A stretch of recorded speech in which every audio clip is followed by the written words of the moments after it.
ദൈവത്തിൻ്റെ അതിപരിശുദ്ധമായ നാമം വാഴ്ത്തപ്പെടുമാറാകട്ടെ. ഈ അനുഗ്രഹിക്കപ്പെട്ട നല്ല സമയത്തിനായി ദൈവത്തെ നന്ദിയോടെ സ്തുതിക്കുന്നു, സ്തോത്രം ചെയ്യുന്നു. ആമേൻ. പ്രിയമുള്ളവരെ, ഒരു ദൈവവചനം വായിക്കുന്നു. ആമേൻ ആമേൻ, ഞാൻ നിങ്ങളോട് പറയുന്നു, എൻ്റെ വചനം പ്രമാണിക്കുന്നവൻ ഒരു നാളും മരണം കാണുകയില്ല എന്ന് ഉത്തരം പറഞ്ഞു. ആമേൻ, സ്തോത്രം. ഈ തിരുവചനത്താൽ ഒരു നിമിഷം പ്രാർത്ഥിക്കാം. പരിശുദ്ധനായ ദൈവമേ, സ്വർഗീയ പിതാവേ, അവിടുത്തെ പുത്രനായ യേശുവിൻ്റെ നാമത്തിൽ പ്രാർത്ഥിക്കുന്നു. ഈ തിരുവചനം വായിക്കുകയും കാണുകയും കേൾക്കുകയും ചെയ്യുന്ന എല്ലാ പ്രിയപ്പെട്ടവരെയും കുടുംബങ്ങളെയും വ്യക്തി ജീവിതങ്ങളെയും അവിടുത്തെ കരങ്ങളിൽ ഏൽപ്പിച്ച് പ്രാർത്ഥിക്കുന്നു. കർത്താവായ യേശുവിൻ്റെ നാമത്തിൽ ഇന്ന് പകൽ വായിച്ചു കേട്ട തിരുവചനം പോലെ കർത്താവെ, അങ്ങയുടെ വചനം പ്രമാണിക്കുവാൻ അവിടുത്തെ കൃപ നൽകണമേ. ഞങ്ങൾ ഒരു നാളും ലജ്ജിച്ചു പോകാൻ ഇടവരില്ലേ എന്ന് പ്രാർത്ഥിക്കുന്നു.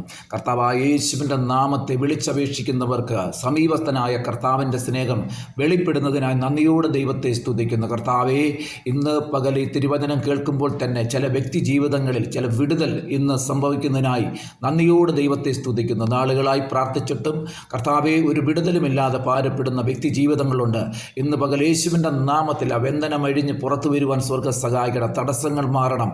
അവരെ പ്രാർത്ഥനയിൽ ദൈവത്തിൻ്റെ കൃപ വ്യാപരിക്കുന്നതിനായി നന്ദിയോടെ ദൈവത്തെ സ്തുതിക്കുന്നു. അവിടുന്ന് തിരുവചനം ഏറ്റെടുക്കുന്ന എല്ലാ പ്രിയപ്പെട്ടവരെയും കർത്താവെ അവിടുത്തെ കരങ്ങളിൽ ഏൽപ്പിച്ച് പ്രാർത്ഥിക്കുന്നു. കർത്താവായ യേശുവിൻ്റെ നാമത്തിൽ ഈ വചനം അവിടുന്ന് ക്രിയ ചെയ്യും. പ്രാർത്ഥന കേൾക്കും. ആമേൻ ആമേൻ.